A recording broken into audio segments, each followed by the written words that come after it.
Good morning. My name is Christine, and today I'll be talking to you about the risks of offering online exams without a lockdown browser. So, for those who may not know, a lockdown browser is a secured browser used solely for taking online exams, and it must be downloaded to the user's computer. Your computer must have a functioning webcam and microphone to enable the application to work. In this webinar, I'll try and explain the following. The first one is suggesting measures to mitigate the risk during exams without a lockdown browser. The second point will be the risks of conducting online exams. And the third point will be reducing risk of online examination. I'll start by taking the risks encountered without a lockdown browser. So the first risk is the difficulty a student is treating. In this case, a student might have an extra phone on their side, or an extra laptop, or even another friend or relative standing by to assist them, giving them answers on the questions that have been given online.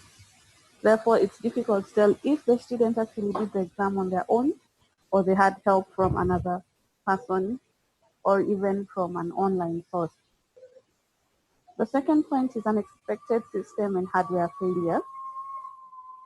In this case, your laptop maybe does not have a functional battery. Therefore, in case electricity goes and you do not have a backup system, the hardware will fail because the laptop or computer will turn off. And for the unexpected system, the system might just crash.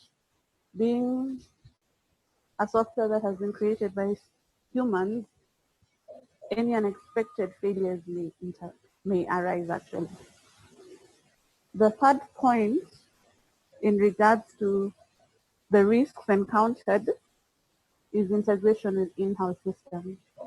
Different organizations and institutions usually have their own in-house systems for online learning. Therefore, if it has not been well integrated with the lockdown browser, it may pose some challenges, which in turn will lead to students cheating or not being carried out well as it should be. The fourth point is impersonation. In this case, someone else might actually sit for you and do for you the exam, rather than you who may have not. So you give someone who's more well versed and more educated on the exam that is being carried out. The second point is the necessary hardware. There are those ones who may not have laptops or computers, of which these are necessary for the lockdown browser to be able to function. And this may therefore make them not able to actually participate. They may not have the necessary hardware. And by hardware, it may not only be the computer. This may also include things probably like earphones and the microphones. They may not be functioning well. Therefore, the student may not be able to participate as they have. The last point in regards to risk encountered is the internet connectivity. Internet connectivity, specifically in Kenya, is sometimes not stable. Therefore, if it is not stable, the student may not be able to participate well, therefore giving them the institution or the lecturers a false impression that maybe this student did not participate as should be. They were not, they didn't give the right feedback. It brings about a lot of challenges. Therefore, as I said, are the risks that I with them quickly. The first one was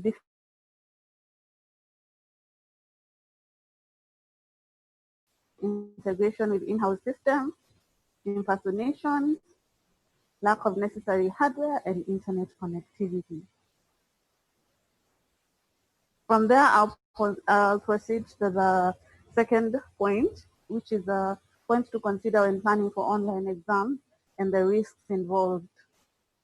So in regards to the online examination, these challenges, risks involved usually come from the institutional side, because for the first point is the question authoring. The lecturers or tutors who are creating the exams may not create them in the right way for it to be done online. And then they may not put a variety of questions there. Therefore, it may pose a risk, a challenge to the students as they try to answer because they've not been authored well. And then there's a response analysis. Will the response come as the teachers want? Therefore, when the exams are being marked and graded, the analysis may not come as should be. And then the last point is the question bank.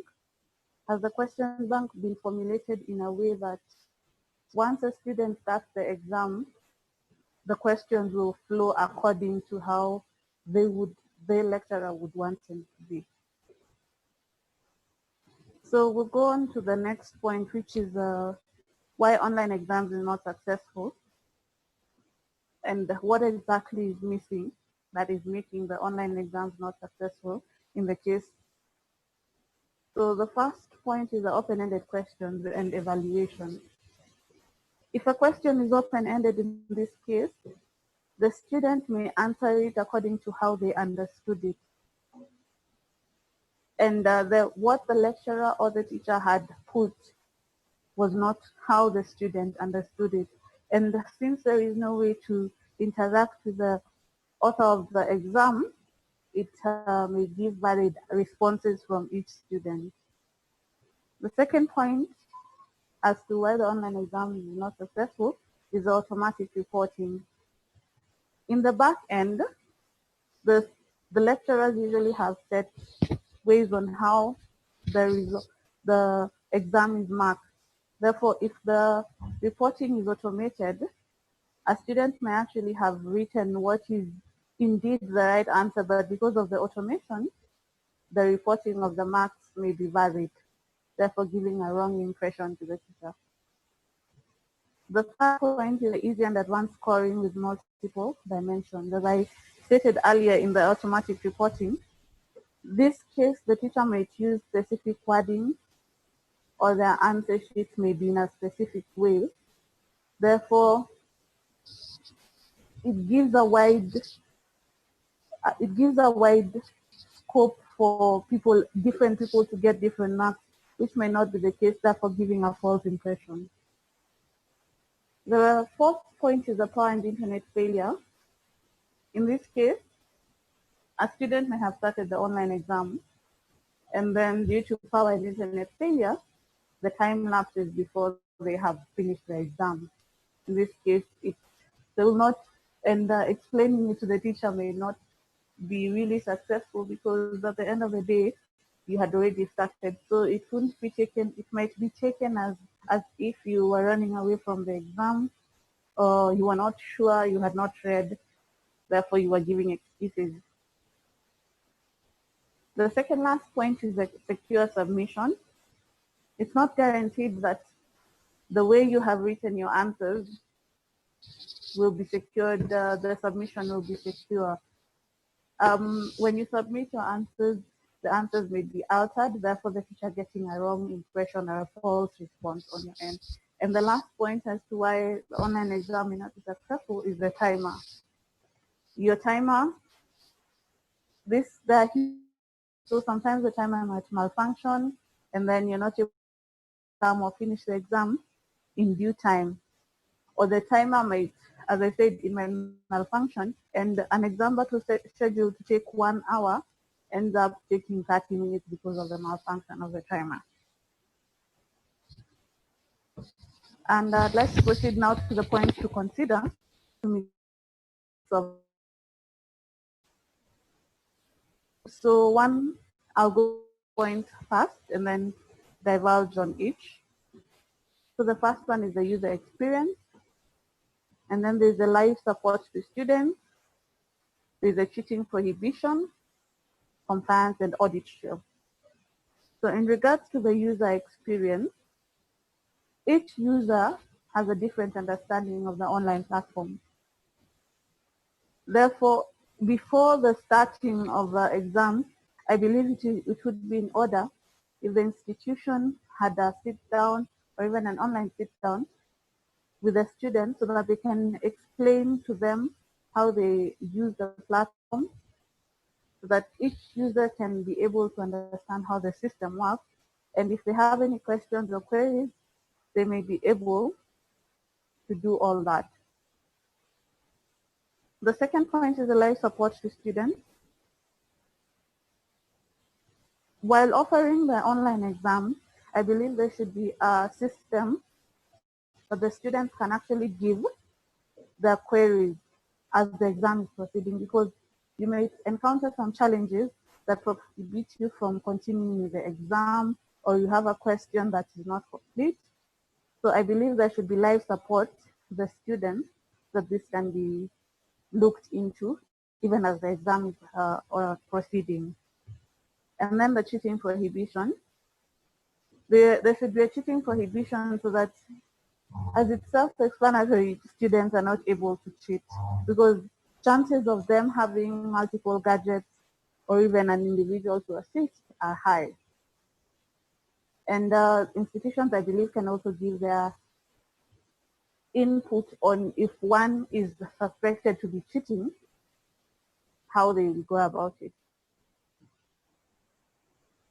As an audit trail, all this can be set specifically by each institution. I'll proceed now to reducing risk of online exams and ensuring it is successful. So these are some of the risks that we can take to ensure that online exams are successful. I'll just go through the list. If you have any queries, you can either type and then we'll respond to each at the end of this, or we'll give you a time to ask the questions at the end. So some of the risks that the online exam, how we can ensure that it's successful, is equipment that is easily accessible to, because students are from all over the country and the globe. Therefore, each one has different accessibility of different equipment. We're not all the same, therefore we cannot access the same type of equipment. So for online exams, when an institution is putting online exams, I believe they should put restrictions such that the system they use for their online exams is easily accessible to everyone. The second point is check with the students that they have required equipment. By equipment here, I'm talking about the webcam, the microphone, the rights of computer software, and such. This will enable them to have a swift exam and without any glitches. The third point is to provide detailed instructions on how the exam should be. As I had said earlier, the students and institutions should have a sit down before the exam so that the institution can explain to those sitting for the exam how all that will be done. The fourth point is providing a channel to report any issues that may arise during exams and how to get help. I'd explained that earlier. So they should be aware of reporting in case, because we're not all the same. Therefore, someone might actually notice an issue that they may need resolved, or a question that is incomplete that will need to be resolved as the exam is going on so that we can be able to give the right answers. The fifth point is to have a mock exam. The mock exam is important in reducing risk of online exam and ensuring it is successful, because now the students will know how the system works and will be able to understand everything, because they'll have had a mock exam which basically takes them through how the whole system works, in case there's any issue, how they will report, and just how to go through the exam successfully. The second last point is prepare a backup plan. Should the system fail, should a student be unable to access, there should always be a backup plan. Therefore, institutions should always prepare for this in case of anything. The last point in reducing the risk of online exam and ensuring they're successful is to prepare for a makeup exam even in case of any unexpected problems occur, because the country might have a shortage of power outage or any of those just anything might happen. Therefore, an institution should definitely have a makeup exam in case of any. And these guidelines should be given to ensure that students actually don't give excuses so that they get a makeup class, maybe because they had not read. So guidelines can be given by the teacher. And has a question, now we can proceed to the question and answer. You can as well write to us via the email shared on my screen, askus@melimu.com, and we'll be able to respond. So anyone with a question? So yeah, really thanks, Christine, for this webinar. Thanks everybody for joining this webinar. Would like to add as well, if you have any questions, you can keep posting here. We will happy to answer all those questions. In a nutshell of this webinar, what we have tried to share with you all, our past experiences of 6 years in online examination, running with the bigger institutions, what challenges we have seen, how to overcome those challenges. So the objective is here in this webinar to share with you all that you should not get panicked for such online examination. You should get prepared with the proper steps. Obviously, new generation students they are more smarter. They are more smarter in terms of cheating and other ways they find out. But obviously, the way we came up with the proctoring, it's very drastically adding new features we are doing, and just prohibiting all those cheatings. So for an example, I would like to share one use case. So in one of the college, what happened actually, a student, while giving the examination, he plugged out his network cable from his PC, and he added somebody with him in front of the laptop to answer that question. But he was not aware of that internet just is off, or the cable network has been pushed out. It doesn't mean the proctoring is not happening. It is working offline as well. So the camera was continuously taking the pics. These frequencies can be set accordingly, while the configuration, if the photo needs to be taken every minute, every 5 minutes, and it detects the fraud in case anybody else apart from candidate, if anybody is coming in front of camera, it automatically detects. It captured an alert to the examiner as soon he connected the network, that within that, at this time slot, actually these photos showing fraud detection happened. Two people's faces shown, and it shows as a flag to the examiner. In the similar, as soon he is not connected with the internet, so the frequency, the examiner keep getting the updates of the student.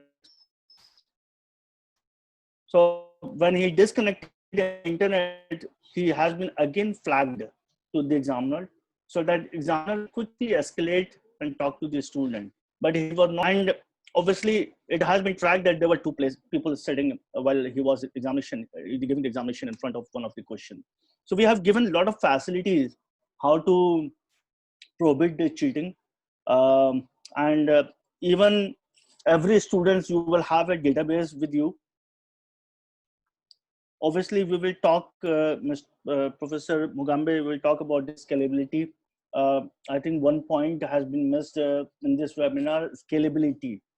Uh, Obviously, Moodle has such problems of scalability. We can discuss. We are working with some institutions where there are 75,000 students or 100,000 students, and we are working with them. We will cover those, answering to your questions as well.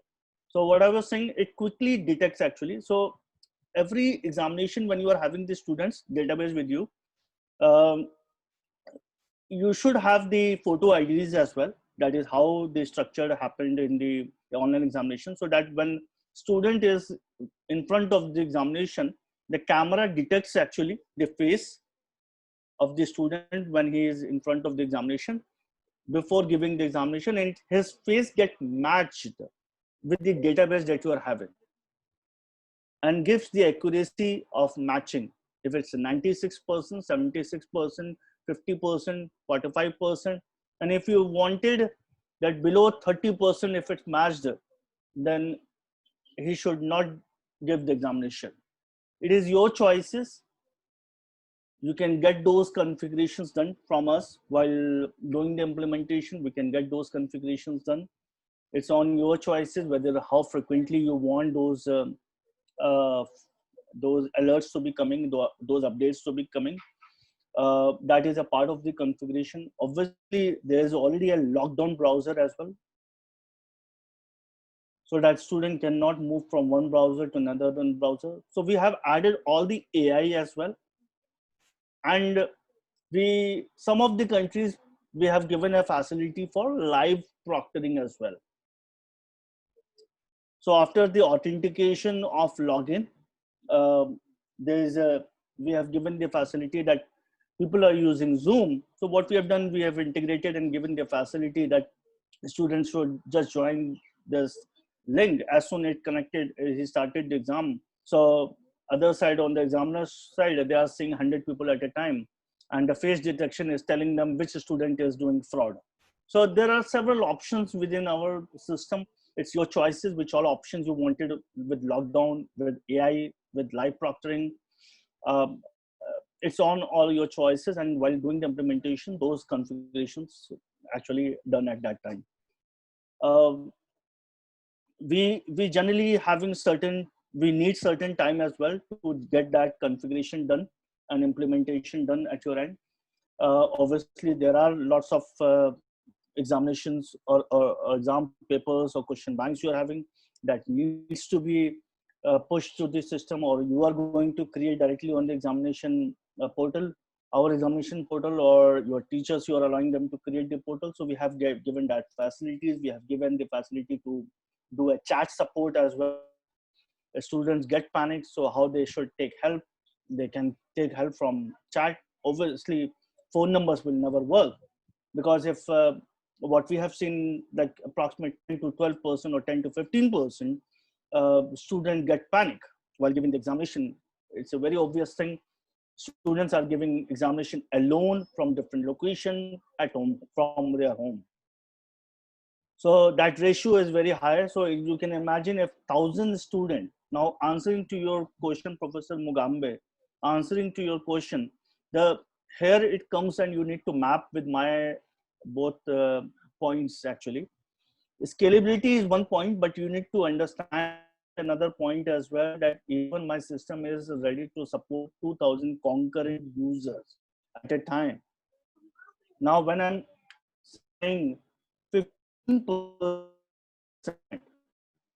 or 12% even panic is happening. So 2000, it means some around 200 people, students coming you continuously panicking with you. So it's tough to give the life support, because these students do not stay or wait for 5 seconds or even for 10 seconds. So I have always recommended you should have 500 batches kind of examinations happen, should be happened, and accordingly the timetable should be prepared. So within examiner option, we have given a way where you can create your timetables. That is fine. You can have 1 hour or 2 hour time slots examination. You can have 5 sessions of 50-50, or you can have 3 slots with 200, 200 and 100. The reason why I'm saying not more than 500, due to the kind of panic we have seen of the students. Even if you have given the trial demo sessions, so Teshin was talking about giving a practice sessions. You should enable one practice session for your students, so that they should go and feel the environment. It's first time for them. So in terms of maximum number of students sitting for an online examination, we have kept scalability as 2,000. We have requested, but my recommendation is not going with more than 500 unless and until, because 500 students you need to have 20 people supporting, 200 people coming with you, so 20 people you. So we have given an interface for the functional support who will be able to chat and do give support to the people, to the students actually. And that support guy of your team can handle at a time 20 or 10 people. It depends, it goes from one to many actually. So we have given such a facility. I think Professor Mugambe, I have answered your questions. Anybody is having any other question apart from it?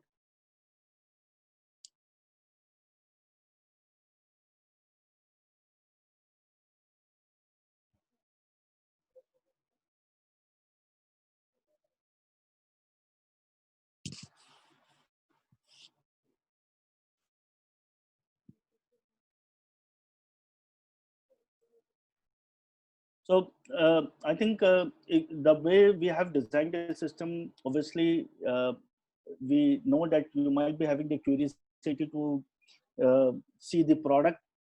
Hopefully, obviously, you would request all of you that who all are interested, you can drop an email to ask us at melimu.com so that we can set up the demo presentation. My team can connect with you, and they can give you the presentation, they can give you the demo, so that you have enough idea on the product. The product was actually, this feature was actually within our LMS since last uh, five years with us. Uh, but obviously, due to the high demand specifically for online assessment, online examination, we have, in this during pandemic, what we have done, we have just separated it and launched as a separate product for all of you who is just needing the online examination rather than the whole LMS actually.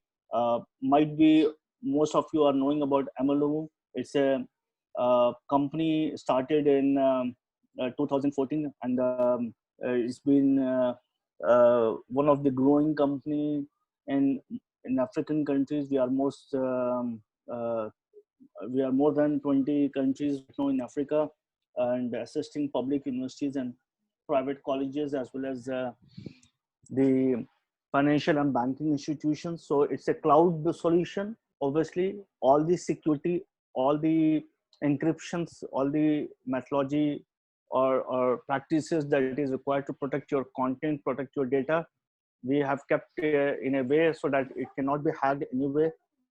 For your information, the data center is with Ireland, with the backup in US as well.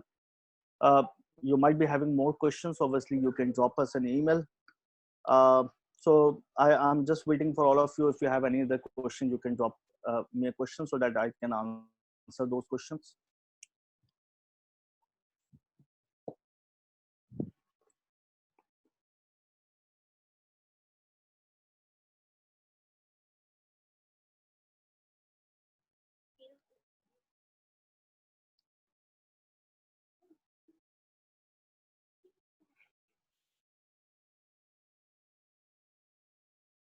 Yeah, so there's another question came up actually, how uh, the proctoring authentication happening. I just now said that you have a database with all your student pics. You can attach your student ID card as well.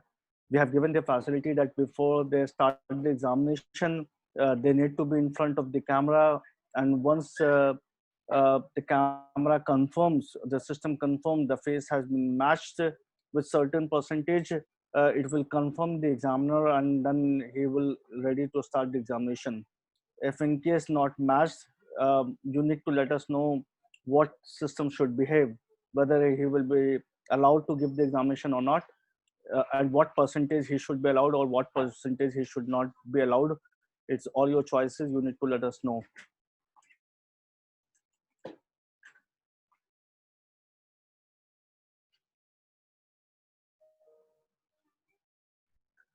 So I think um,